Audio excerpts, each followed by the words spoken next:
Deepfakes, the dangers of artificial intelligence, the future of the internet, and online safety are only a couple of themes that interest our very special guest this evening.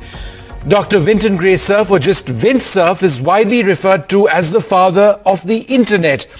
He's a pioneering engineer in developing not only the technology for the internet now, he's helped set up MCI Mail, the world's first commercial email service. He is quite simply a legend in the world of computing and IT.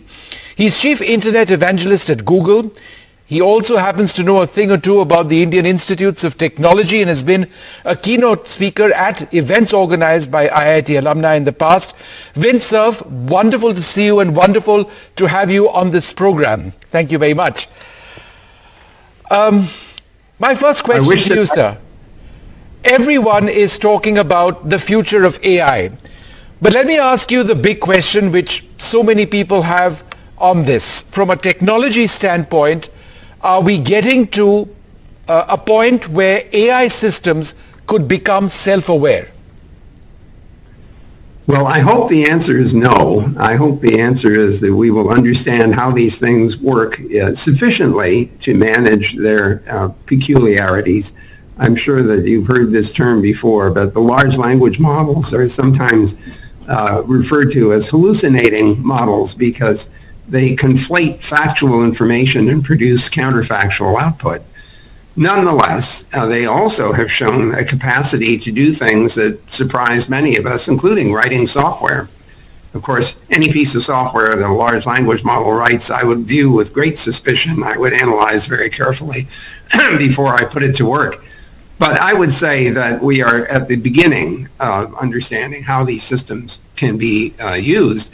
And I would also like to point out that they are a manifestation of a more general notion of machine learning. Yes. Which is something which has evolved pretty dramatically. Remember, artificial intelligence has been a subject of research since the 1960s. But the more modern version of it is called neural networks with many, many layers. And those systems have shown remarkable ability to perform tasks that humans might not be able to do. We have some that are helping to keep our data centers cool using machine learning methods. Others examples are folding of proteins that can be generated by DNA interpretation. A library of 200 million of those proteins has been computed using machine learning. So there are tremendously powerful and useful things that can be done. We're exploring, of course, now what can be done with the large language models. But what about the conversations which we've seen engineers, for example, working on AI systems have with machines? Some of the answers that we've seen indicate what some would say is empathy, understanding, and an ability to self-recognize. Or are we getting ahead of ourselves? No, not really. Now, let me agree with you that we may be getting ahead of ourselves in the sense that we are putting these things to work without considering all of the consequences. But with regard to what you just said, this sort of apparent empathy and other understanding of the exchange, this is only the verisimilitude of human discourse. Why do I say that? Mm-hmm. Remember that the way these large language models are assembled is to ingest huge amounts of text, literally billions of lines of text, and then to generate output word by word from the resulting model.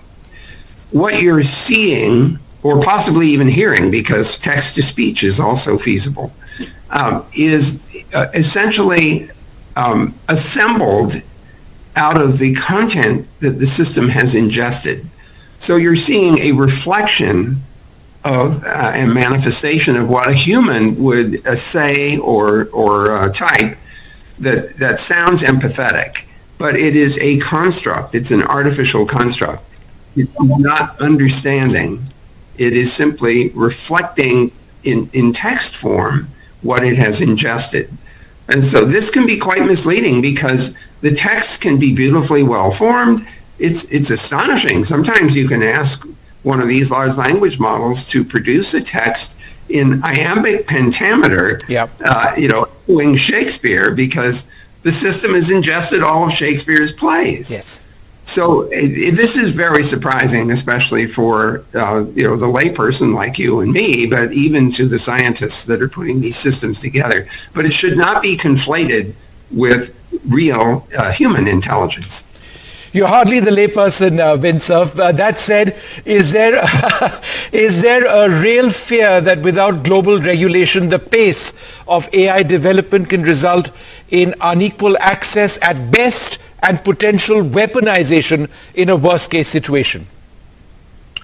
Well, so there you covered quite a bit of territory with that one sentence. So let me unpack that a little bit.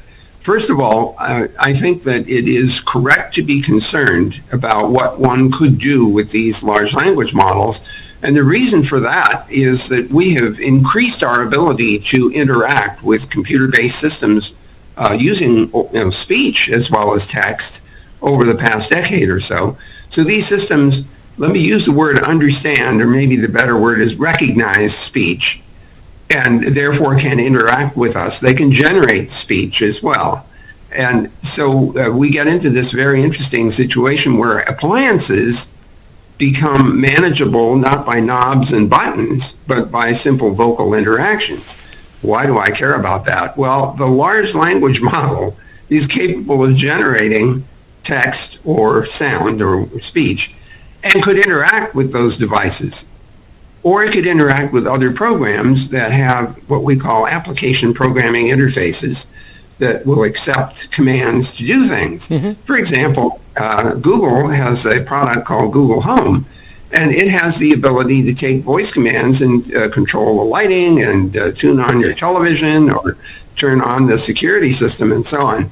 So you can imagine a large language model interacting with this Internet of Things, possibly deciding to do things that you wouldn't want it to do. For example, a person walks up to the front door. It's not anybody that anyone knows. Maybe it's a robber.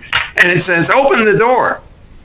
And, you don't want the system to respond to that because it shouldn't respond to a command like that unless it knows who is asking it to do that. So there are a bunch of important edge cases and nuances that programmers should pay attention to. These are the kinds of things that worry people like me and others about using these things without considering a lot of the consequences. Yeah. What about concerns that some of the technology, which is absolutely cutting edge, is developed in one part of the world? Countries or governments actually gain the benefits of that and aren't, for reasons of IP or otherwise, willing to share that with other parts of the world. So the question on regulation and free access, how important is that in your mind? Well, certainly at Google, we are great believers in open source. The Android operating system is an example of that. So is the Chrome browser. So we're very interested in trying to make things broadly available so people can build on those technologies, make new products and services to benefit everyone. Well, it is fair to say, though, that countries see various potential hazards. They worry about their citizens and they want to protect them. And so you hear a sort of a background drumbeat asking for regulation. Even the technologists are saying that there ought to be some constraints on the way in which these technologies are used, especially if they might have high risk. So as an example, you might use one of these large language models, chatbots in common parlance, for entertainment. I asked one to write a little story about an alien that invaded my wine cellar and was consuming my Cabernet Sauvignon to stay alive. And it wrote a very funny little story about how this alien got into my wine cellar. That was perfectly entertaining and perfectly risk-free. On the other hand, if I was to ask one of these large language models, I'm planning my retirement and I would like you to work out what my portfolio should look like, that's probably a little more risky, and maybe we should not engage in using these systems for such things, or medical diagnosis or recommended treatment. Those are high risk, and I think we would want to grade the various applications by their risk and say, don't do these things without further analysis. I must ask you about something that's making the news all over the world. Sam Altman returning to OpenAI after leaving OpenAI to join Microsoft. He's back right now. Was this a storm in a teacup? And we are talking about artificial intelligence, and obviously his role in all of this is crucial. So your thoughts about what's transpired in the last couple of days, and and his role going forward in developing all of this? So only in America. Actually, this is really weird. The board fires the CEO. Yes. Followed by several days of turmoil, followed by the board fires itself and hires a new board. Frankly, I was sending emails this morning saying, wait a minute, how in the heck did the board get fired? I'm not an insider in all of this, so I'm afraid I can't reveal, something either amusing or deeply important. But I have to say, as a bystander, it's been quite a crazy thing. But I think you'll notice that there are a number of crazy things that happen here in the U.S. in the corporate world. In terms of the longer term for AI, though, I am still very positive about this whole technology. I've seen some really astonishing things that we can achieve. It can, for example, language translation is part of the large language model space, and it's astonishing how much that capability has improved literally over the last 4 or 5 years. Yeah. So these kinds of things empower people to do that which they could not do or couldn't do as quickly. And I'm very positive about that. But I also recognize with big, powerful tools, you have to be cautious about how they get used. You have to think your way through how to prepare people to use these tools safely, just as you would any other power tool. Sure. You wouldn't want to turn a 3-year-old loose with a chainsaw or something like that. And so we want to be thoughtful about how we use these things. What sort of dangers do deep fakes represent, not just in terms of violating personal privacy, for example, but how dangerous can deep fakes conceivably be as a concept, as a notion, and with the technology evolving going forward? These are fantastic questions, by the way, so congratulations. I don't know that my answers are very good, but your questions are terrific. With regard to deep fakes, you can imagine the entertainment industry is going crazy because this is an opportunity to create that which might be impossible to do, especially if an actor has died or is too old to perform a part that the entertainment industry would like it to do. There's a recent Indiana Jones film that I think used various special techniques, not deep fakes, in order to make the main actor look a little younger. But that doesn't make him younger, it just makes him appear to be younger. So there is a concern, of course, among the actors and other screenwriters and so on. You probably know about this long dispute that lasted for months and recently was settled about concern for abusive use of these techniques and inhibiting their ability to make a living. So from the purely entertainment point of view and protection of intellectual property and privacy, deepfakes are a potential hazard. So we may need to do several things. On one side, I think we have to work our way through what the intellectual property protection should be. Mm-hmm. I'm not sure what they are, but I can understand an actor or an actress or a writer wanting to maintain their ability to make a living, for example. At the same time, we can misunderstand that which we are seeing. These things could be made to say things that we didn't say. Right. This interview, for example, could probably be repurposed using suitable technology to have questions and answers that you didn't ask and I didn't answer. And then what would we say about that? So the question that I have anyway, as a technologist, is how do we make the origin of these systems or the provenance of these products, how do we make their origins visible? Yeah. How do we make parties accountable for creating these things? And I wish I had a better answer for you. At Google, we have developed a technique for fingerprinting of songs, for example. Yep. So if they're inappropriately uploaded to YouTube, we can detect that and block them. We might need to do a similar kind of thing with video, for example, or fixed imagery. But we as a society, I think, are getting to the point where we have tools that can mislead in ways that are hazardous, and we need to figure out how do we hold parties accountable for bad behavior, how to identify origins of things. Sure. So know whether to accept them or not. I would suggest to you, though, one thing we can teach everybody, and that's critical thinking. It's, using the wetware up here. Ask yourself, where did this come from? What's its purpose? Sure. Am I trying to be persuaded of something that, I shouldn't be persuaded of? We should be thinking critically about what we see and hear. Now, governing the internet is obviously a huge challenge. There is democracy defined by internet companies like Twitter versus government regulations, which come often with takedown requests. Who's winning this battle, and do you believe that governments should be the ultimate arbiter? I'm sorry, should I believe what should be the ultimate arbiter? Do you believe the government should be the ultimate arbiter of what stays on or goes? Well, I have an interesting task undertaken at the request of the Secretary General of the UN. I'm the chairman of the leadership panel of the Internet Governance Forum, which has been meeting since 2006 to discuss that very thing. How should we govern the internet? And the conversation continues. The next meeting will be in Riyadh in 2024. The last one was in Kyoto, Japan. So the answer to your question is that we need a multi-stakeholder view of what that governance should look like.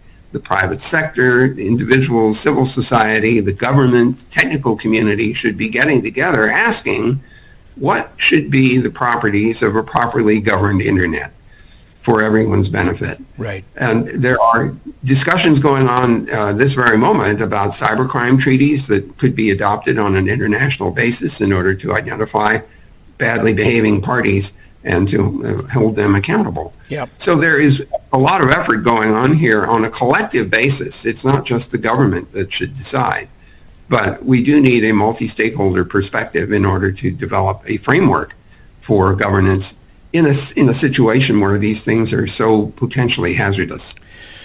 Just a couple of days back, India's Prime Minister Narendra Modi made the point that, if there are deep fakes, then there needs to be a protocol established where a video, for example, or an image is identified as a fake or one that's not real.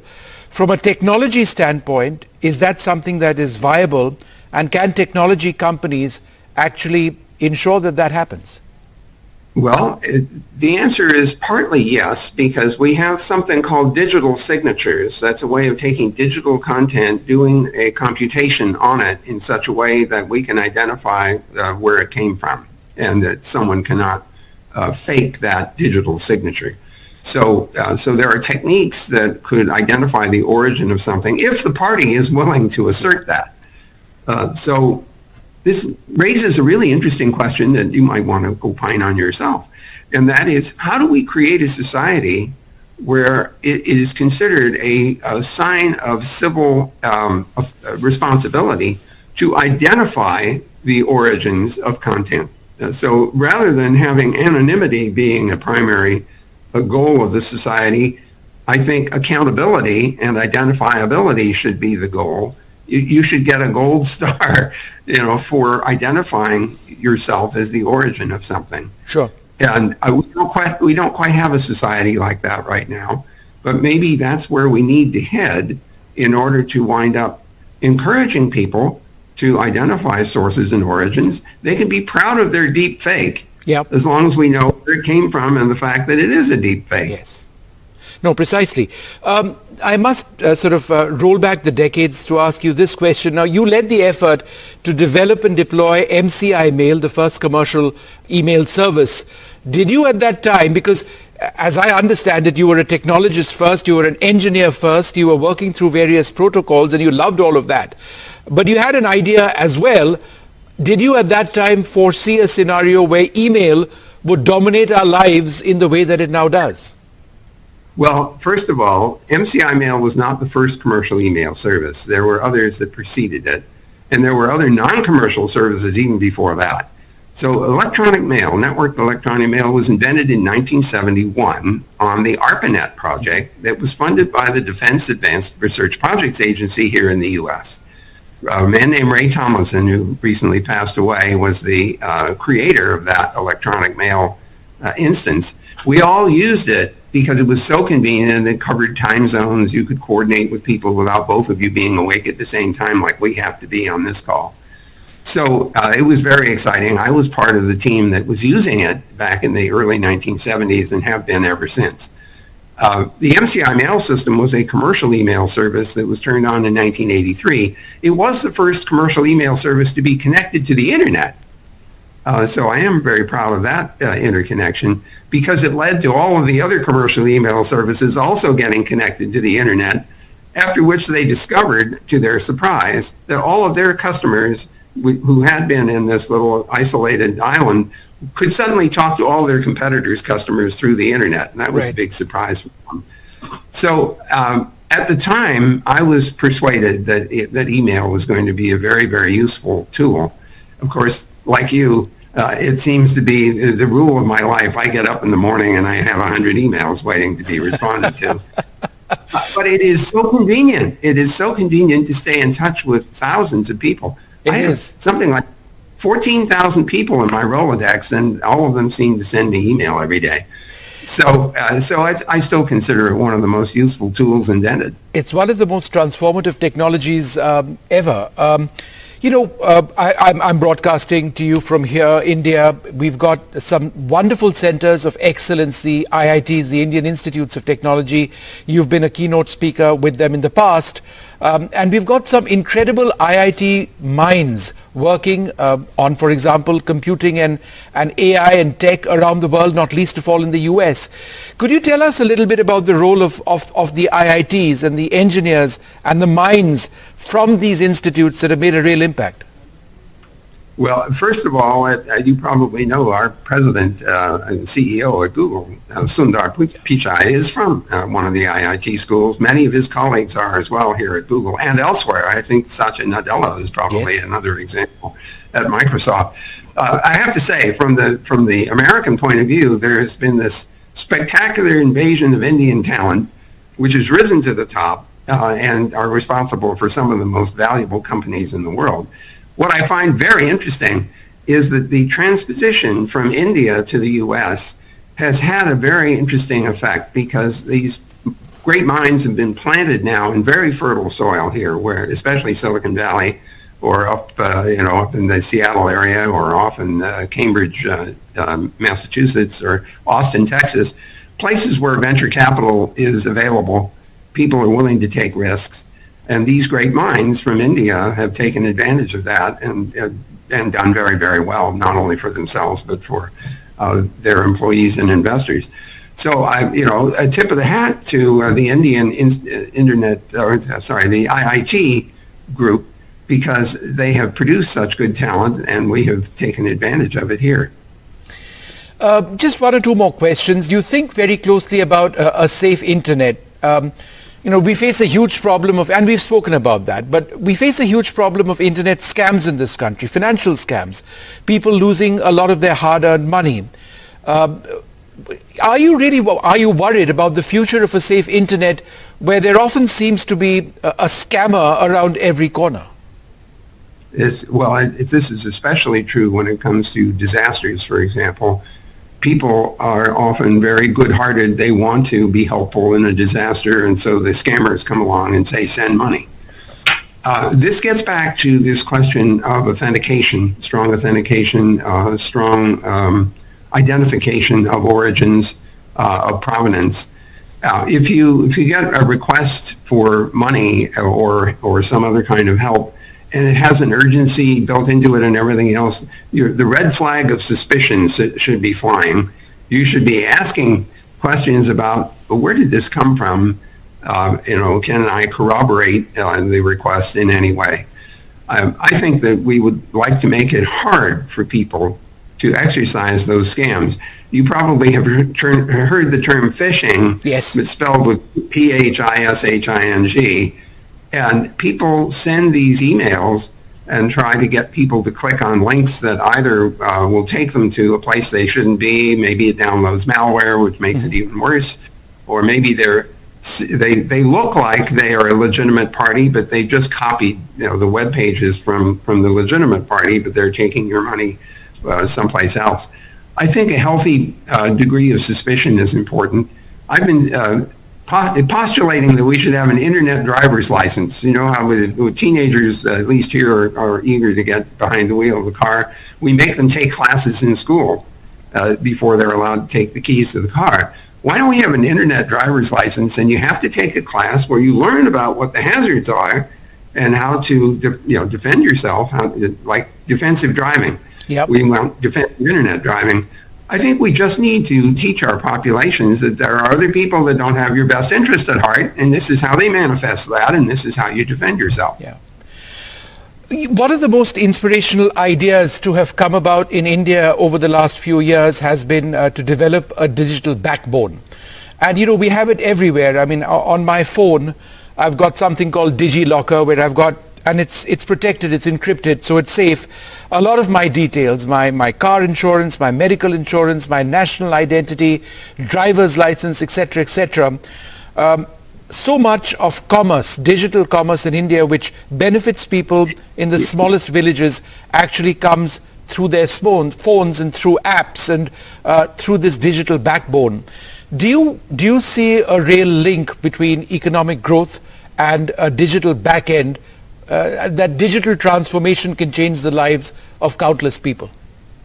Indeed, I have one of these things too, and it feels like it's in charge of me a lot of the time. That's true. The one thing I do worry about, though, is if it doesn't work for some reason, if I don't have connectivity, or the battery is dead, or I'm in a place where, it's not usable, all kinds of things could happen, cascade failures. If you try to get logged into your bank account and the bank account says, I need to talk to your mobile phone to confirm who you are, but the mobile phone isn't available, then you can't complete the transaction, and then other side effects will happen. So we're awfully dependent on these things, and I would like to see a broader range of devices, including laptops and pads, that could be backup for what we do on the mobile phone. I do believe that the apps on the mobile and the connectivity that it confers are extremely beneficial. We don't have the connectivity that we should have everywhere. In this country, in the U.S., we're spending $42 billion to push internet access out into the rural parts of the country, and I'm sure that Mr. Modi is also seeking to make the internet and communications available everywhere. A big challenge indeed for India as well as the U.S. I do worry about our overdependence on these things, and so your question should be posed not only to me in this conversation, but to others who have a responsibility for creating a safer and more secure environment so people can take advantage, as you suggest, of the economic potential. A final question, and it's sort of linked to the word connectivity, which you just mentioned. From the beginning of the internet, and phone modems and connections through phone modems to internet speeds now, which are much faster, 5G, that's the universe many of us operate on presently. And then 6G is just around the corner. What would that mean for us? Well, one of the 6G has a really interesting architecture because it includes what's called mobile edge computing. What does that all mean? Well, imagine that you have your laptop and you have your mobile and you have cloud services that are distant somewhere in the world. The idea of putting some computing power between you and the cloud is actually quite helpful because it could reduce latency. So if you're doing an application that requires rapid response, putting computing power between you and the cloud system can actually introduce a low latency component, which could be quite helpful. So 6G has that architecture, and so as that gets rolled out, it may turn out to be a very useful part of the low latency space. So we're very excited about watching that happen, participating in the development of applications that can use this intermediate computing capability. Well, wonderful speaking to you, Vint Cerf, internet pioneer and a hero for so many of us who have a bit of an interest in technology. Great speaking to you, and I would love to be that alien that raids your wine cellar at some time in the future. Thank you very much for being with us. Thank you so much. I hope the next time it's in person. India is one of my favorite countries, and my wife loves Indian art and furniture, so we have a household full of that. So next time in person in New Delhi. Absolutely. Thank you very much. Goodbye.